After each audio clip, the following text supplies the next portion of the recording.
শোন, আমার বিয়েতে তোদেরকে এক সপ্তাহ আগে নিমন্ত্রণ করব, তোরা সবাই যাবি। এখনো তো তোর আশীর্বাদই হলো না, অগ্রিম ইনভাইট করছিস কেন?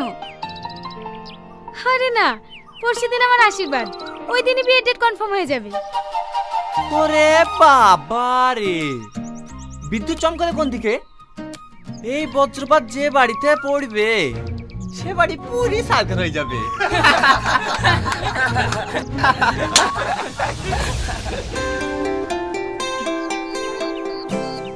এই, তুই আমাকে হিট মেরে কথা বললি কেন? ওরে বাবা রে, তোকে কেন হিট মেরে কথা বলতে যাব? বিদ্যুৎ চমকাছিল তাই ভয় ভয় বলেছি। দেখ, বেশি উল্টোপাল্টা কথা বলবি না, তোর হিট মারা কথা সবই আমি বুঝি। কি হয়েছে সালমা? স্যার দেখুন না, এই লোফারটা আমার সঙ্গে ঝামেলা করছে। এই আমাকে লোফার বলবি নি, তোর সঙ্গে আমি কোনো লোফারগিরি করিনি। আহ, তোমরা চুপ করো তো। তোমাদের দুজনের মধ্যে এত ঝামেলা হয় কেন?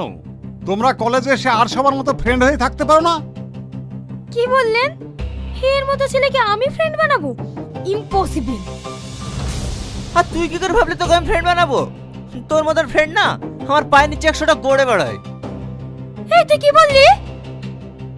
আরে ও কিচ্ছু বলেনি, ক্লাসে টাইম হয়ে যাচ্ছে, চলো।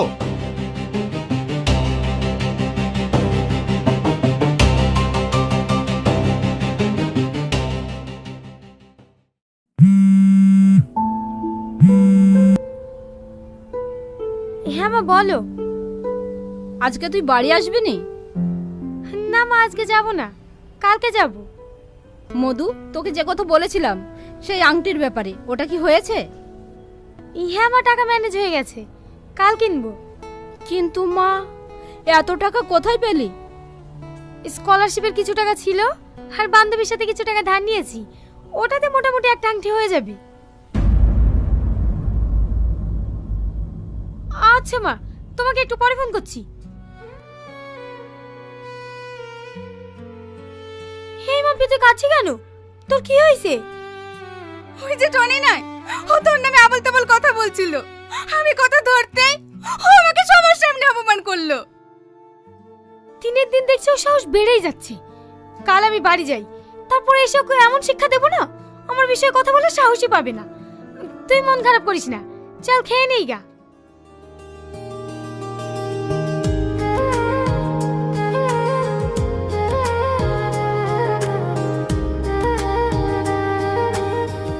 বাবা, এতে আবার লাভও আঁকিয়েছেন। আপনি বললেন না ম্যাডাম, এটা আপনার আশীর্বাদের আংটি, তাই আমি লাভ চিহ্নটা তৈরি করেছি যেন আপনার ভালোবাসা চিরকাল থাকে। Thank you.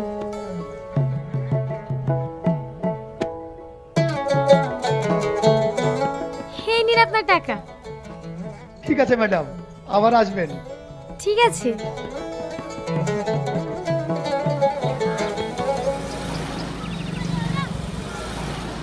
দাঁড়ান দাঁড়ান, অনেক লেট হয়ে গেল, ট্রেনটা মনে হয় আর পাবোই না। এই নিন আপনার ভাড়া।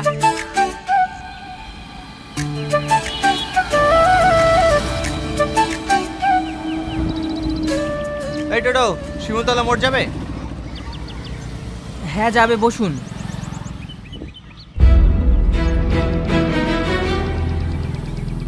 দাদা, এই ব্যাগটা কার? এই ব্যাগটা? ও, এক্ষুনি একটা মেয়ে নেমে গেল, ওরই হতে পারে। আচ্ছা দাদা, মেয়েটা কোন দিকে গিয়েছে? আপনি ওকে পাবেন না, ট্রেন ধরার জন্য তাড়াতাড়ি চলে গেছে। তাহলে ব্যাগটা? আচ্ছা, ব্যাগটা আপনার কাছে রেখে দেন, আপনি পুলিশ স্টেশনে জমা দিয়ে দেবেন। পুলিশ? ওইসব চক্করে আমি পড়তে চাইনি। তুমি যখন ব্যাগটা পেয়েছো তুমিই দিদিও, ওইসবের মধ্যে আমি যাবো না। ঠিক আছে, আমি দেখছি, চলেন।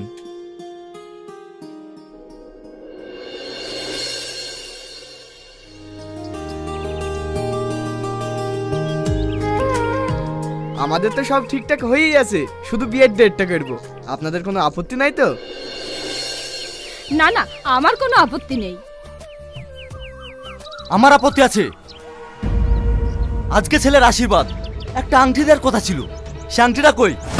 ভাই ভাই, আপনাকে তো আগেই বললাম, আমার মেয়ে কলকাতা থেকে আসার সময় আংটিটা হারিয়ে ফেলেছে।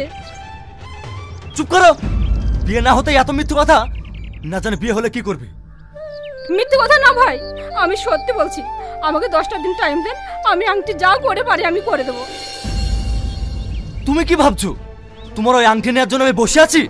আমার ছেলে 4-4টে আংটি আছে, তোমার ওই আংটিও নেবো না, আমার ছেলের এখানে বিয়েও দেবো না। এই বাবু চল।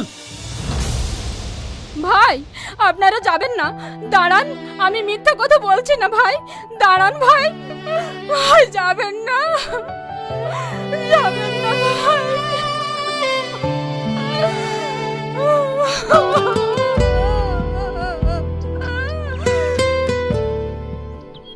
মা, তুমি কাদের জন্য কান্না করছো?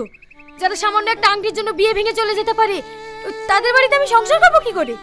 উপরওয়ালা যেটা করে ভালোর জন্যই করে। হ্যালো, কে বলছেন?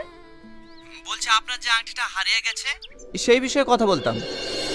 ও, আপনি আংটি পেয়েছেন? কে আপনি? আপনার বাড়ি কোথায়?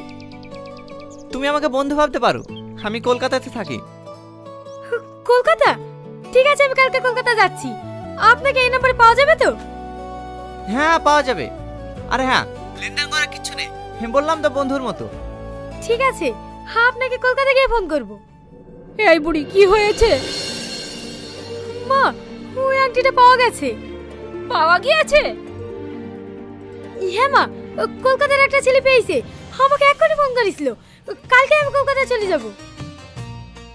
ঠিক আছে যাস মা, চল এখন খেয়ে নেগা।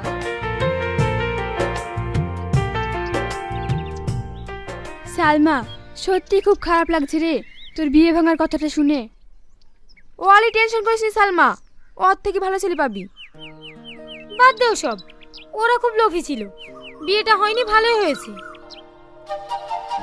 ঘটনা এমনি ঘটে না ও বন্ধুরে, এক হাতে তালি বাজে না, দোষ তো তোমার কম ছিল না ও বন্ধুরে, অপরকে দোষ দিও না।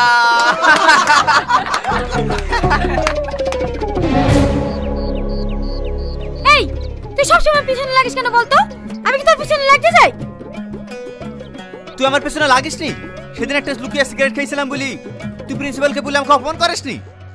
তুই যা কলেজে করি বেড়াস, তোকে কলেজ থেকে ঘাট ধাক্কা দিয়ে বের করে দেওয়া দরকার। তুমি কলেজে কিছু করো না, তুমি মনে হয় ধোয়া তুলসী পাতা। এই সালমা, ওইসব আবল তাবল ছেলেদের সাথে ঝগড়া করিস নি তো, চ। রে বাবা রে।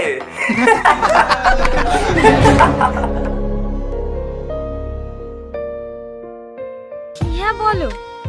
এই তোমাকে কতবার ফোন করছি, তুমি ফোন তুলছো না? একটু ব্যস্ত ছিলাম, বলো।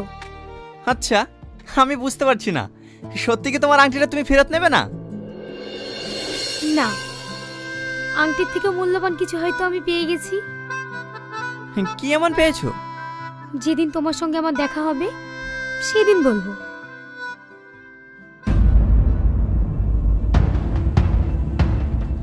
আমি যেদিকেই যাই এ অসভ্য কেন আমার সামনে পড়ে। এই মুখ সামনে কথা বলবি, তোর সামনে আমি যাইনি, তুই আমার সামনে আসিস। তোর সামনে আসতে আবার বইয়ে গিয়েছে। যা সর। হ্যালো, একজনের সঙ্গে কথা বলছিলাম তো, তাই মিউট করে রেখেছিলাম। ও আমিও তো একজনের সাথে কথা বলছিলাম। দেখেছো তোমার আমার মধ্যে কত মিল। এত মিল বলেই তো তোমাকে নিয়ে সারা জীবনে স্বপ্ন দেখা শুরু করেছি। সত্যি? এই সালমা, তোকে সারা কলেজ খুঁজছি আর তুই এখানে দাঁড়িয়ে দাঁড়িয়ে ফোন করছিস। কি রে, কাকে ফোন করছিলি? তোর ওই আংটিওয়ালাকে নাকি? আর কি আছে বল, ওই আংটিওয়ালাই তো আমার শেষ সম্বল। জানিস, সত্যিই অনেক ভালো। সেটা আমরাও বুঝি, ভালো না হলে কি কেউ এই যুগে সোনার জিনিস ফেরত দিতে চায়? ওসব ছাড়। এই, তোর ভালোবাসার ট্রেন কত দূরে গেলো? ট্রেন স্টেশনে পৌঁছাবো করছে, যদি কোনো অ্যাক্সিডেন্ট না হয়।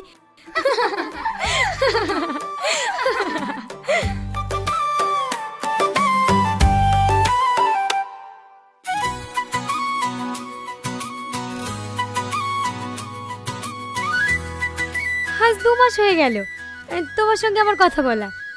তুমি আমার সম্বন্ধে অনেক কিছু জেনেছো, আমিও তোমার সম্বন্ধে অনেক কিছু জেনেছি। একটা জিনিস তোমার সম্বন্ধে জানা হয়নি, তুমি কলকাতায় কি করো? আমি কোনো কাজ করি না, আমি একজন স্টুডেন্ট। আমিও তো স্টুডেন্ট, কলকাতায় পড়াশোনা করি। তোমার কলেজের নাম কি? PGT college. কি বললে? PGT college? ওই কলেজে তো আমিও পড়ি। কি তুমি সত্যি বলছো? হ্যাঁ সত্যি বলছি, আমি কালকেই তোমার সঙ্গে কলেজে দেখা করব। দেখেছো, আমরা দুজন দুজনের এত কাছে থেকেও আমরা দুজন দুজনকে কখনোই দেখিনি, কিন্তু আমি তোমাকে চিনব কি করে? আচ্ছা ঠিক আছে, আমি তোমাকে ভিডিও কল করছি, তুমি ধরো। না না, আমার অ্যান্ড্রয়েড সেট নেই, আমি একটা ছোট মোবাইল ব্যবহার করি।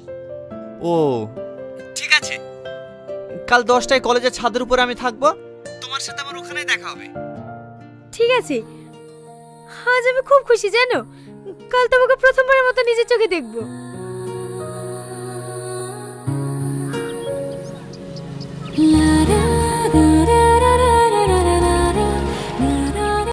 সো হ্যালো, আসসালামু আলাইকুম viewers, welcome back to my YouTube channel. আজকে আমি আপনাদেরকে যে ভিডিও দেখাবো সেটি হচ্ছে আপনার কচুর লতি দিয়ে শিং মাছ রান্না করার রেসিপি। তো অবশ্যই ভিউয়ার্স, যারা যারা আর কি আপনারা কচুর লতি দিয়ে শিং মাছ রান্না করতে চান, অবশ্যই কীভাবে রান্না করবেন সকল বিস্তারিত তথ্য আমি আপনাদেরকে দেখাবো ভিডিওর মাধ্যমে। তো অবশ্যই আপনারা ভিডিওটি পুরোটি দেখার চেষ্টা করবেন। তো প্রথমে আমি কিছু কথা বলবো, বলার পরে আর কি আপনাদেরকে পুরো ডিটেলসে আমার যে আপু আর কি রান্না করছে সেই আপু সব কিছুই আপনাদেরকে বলে জানাবে। তো ভিউয়ার্স, দেখতে পাচ্ছেন এই হচ্ছে আপনার হচ্ছে কচুর লতি। আপনারা অনেকেই আর কি জানেন কচুর লতি এইরকমই হয় দেখতে। তো অবশ্যই যারা যারা দেখেছেন আপনারা চিনতে পারবেন। তো কচুর লতিগুলো ধুয়ে চকচকে করে নেওয়া আছে এবং দেখুন শিং মাছগুলো কত সুন্দরভাবে কাটা আছে। আপনারা আর কি সুন্দরভাবে এভাবে কেটে পরিষ্কার করে নেবেন। তো পরিষ্কার করে নেওয়ার পর এখানে আপনারা একটা পাত্র নেবেন। পাত্র নেওয়ার পরে পাত্রের মধ্যে যে সকল কিছু আর কি আপনারা দিতে চান আর কি রান্নাতে, রসুন, পেঁয়াজ, টমেটো, মরিচ, যা যা আর কি মশলা আছে দিয়ে দিলাম। আর এইখানে দেখতে পাচ্ছেন আরও কিছু আমি মশলা দিয়ে দিলাম। তো মূলত ভিউয়ার্স, আমি বলবো আপনারা এগুলো আসলে যা যা কিছু আর কি দেয়া হচ্ছে সকল বিস্তারিত তথ্য যদি আপনারা ভালোভাবে জানতে চান তো অবশ্যই আপনাদেরকে পুরো ভিডিওটি দেখতে হবে। তো প্রথমে আমি যেভাবে আপনাদেরকে দেখাচ্ছি মূলত এভাবে আসলে আপনারা বুঝতে পারবেন না ঠিক ভালোভাবে। তো অবশ্যই আপনারা যদি বুঝতে চান তাহলে আপনাদেরকে পুরো ভিডিওটি দেখার হবে। তো অবশ্যই ভিউয়ার্স, পুরো ভিডিওটি দেখলে আপনারা সব কিছুই জানতে পারবেন। আসলে প্রথমে আমি শুধু স্যাম্পল হিসেবে আপনাদেরকে দেখাচ্ছি এবং পরবর্তীতে আমি আপনাদেরকে দেখাবো আমার আপু যেভাবে রান্না করছে, যা যা কিছু দিয়েছে সব কিছু বিস্তারিত তথ্য সুন্দরভাবে আপু আর কি বলে দিয়েছে। তো আপনারা পুরো ভিডিওটি দেখলেই বুঝতে পারবেন। তো দেখুন সব কিছুই মশলা মেডিসিন মেখে নিয়ে রান্না করতেছে। তো মূলত আমি প্রথমে কথাগুলো বলতেছি কেননা আমি চাই আপনারা হচ্ছে এরকম বিভিন্ন রকমের আর কি স্বাদে আপনারা রান্না করে আর কি খেতে পারেন, যাতে সেই জন্যই আর কি এই ভিডিওগুলো দেয়া। তো অবশ্যই ভিডিওটি যদি ভালো লাগে ভিডিওতে লাইক দিবেন এবং সাবস্ক্রাইব করে চ্যানেলের পাশে থাকবেন।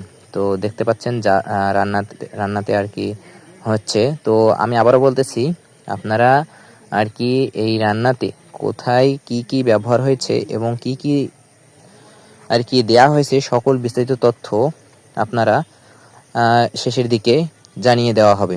তো অবশ্যই আপনাদেরকে পুরো ভিডিওটি দেখতে হবে। তো ঢাকনা সরানোর পরে দেখুন হয়ে গেছে কত সুন্দর। একটু লেবুর দিয়ে নিল, লেবুর রস এবং ধনে পাতা। তো অবশ্যই আপনারা যা যা কিছু চেনেন, না চিনলেও সমস্যা নেই, পরবর্তীতে আর কি ভিডিওতে সুন্দরভাবে সব কিছুই বলে দেওয়া আছে। তো তাই আপনাদেরকে আর কি আমি বলবো পুরো ভিডিওটি দেখার চেষ্টা করবেন।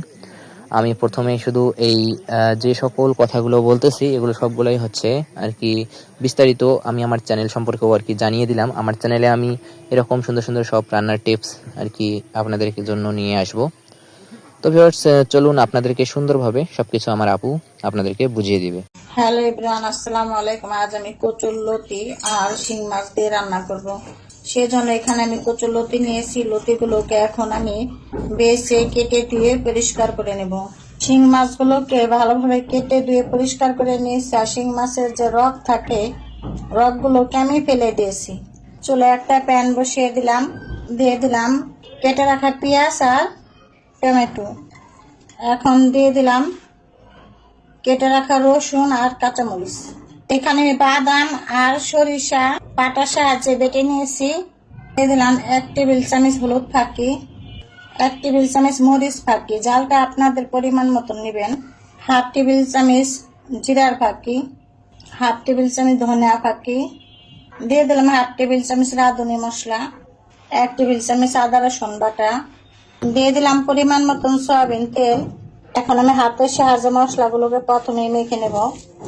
মশলাগুলো মেখে একদম নরম করে ফেলতে হবে। মশলাগুলো মাখানো হয়ে গেছে। এখন আমি ধুয়ে রাখা মাছগুলো দিয়ে দিলাম মশলাগুলোর ভিতরে। এখন আমি হাতের সাহায্যে ভালোভাবে মাছগুলোকে মেখে নিলাম। মাছগুলো মাখানো হয়ে গেছে। এখন আমি কেটে ধুয়ে রাখা লতিগুলো দিয়ে দিলাম। হাতের সাহায্যে আবার মেখে নিলাম। মাছগুলো দিয়ে মাখানো হয়ে গেছে। এখন আমি অল্প পরিমাণ পানি দিয়ে দিলাম। লতি নরম তরকারি, বেশি একটা পানি দেওয়া লাগবে না। হাত ধুতে যতটা পানি লাগে ওই পরিমাণ পানি দিলেই হবে। এখন আমি চুলা অন করে দিলাম। এখন আমি ঢাকনার সাহায্যে ঢেকে দিলাম। ঢাকনা সরিয়ে নিলাম। আমার লতি তরকারিগুলো বড় করে এসেছে, তাই আমি নরম হাতে তরকারিগুলোকে উলট পালট করে নাড়াচাড়া দিয়ে দিলাম। লবণ দিতে ভুলে গেছিলাম, তাই লবণগুলো এখন দিয়ে দিলাম। আপনারা একসাথে দেওয়ার চেষ্টা করবেন। সবসময় স্বাদ মতন লবণ দিবেন, খেতে যতটা স্বাদ লাগে ততটাই। ফুল তরকারি আমি ঢাকনার সাহায্যে ঢেকে রান্না করব। আবার ঢাকনা দিয়ে ঢেকে দিলাম। ঢাকনা সরিয়ে নিলাম। 1 ফালি লেবু চিপড়ে রস দিয়ে দিলাম। এখন দিয়ে দিলাম কিছু ধনিয়া পাতা। এখন আমি নরম হাতে নাড়াচাড়া দিয়ে দিলাম। এই সময় লবণটা চেক করে নিতে হবে। তরকারিগুলোকে ভালোভাবে নাড়াচাড়া দিয়ে দিলাম। লতিগুলোর ভিতরে তেল উঠে গেছে, তাই আমার লতিগুলো রান্না করা হয়ে গেছে। এখন আমি নামিয়ে নেব। তরকারিগুলো আমি একটা বাটিতে ঢেলে দিলাম। খেতে কিন্তু অনেক মজা হয়েছে। অনেক মজার একটা তরকারি রান্না করলাম। অবশ্যই গরম গরম ভাতের সাথে পরিবেশন করবেন। সবাই ভালো থাকবেন, সুস্থ থাকবেন। আল্লাহ হাফেজ।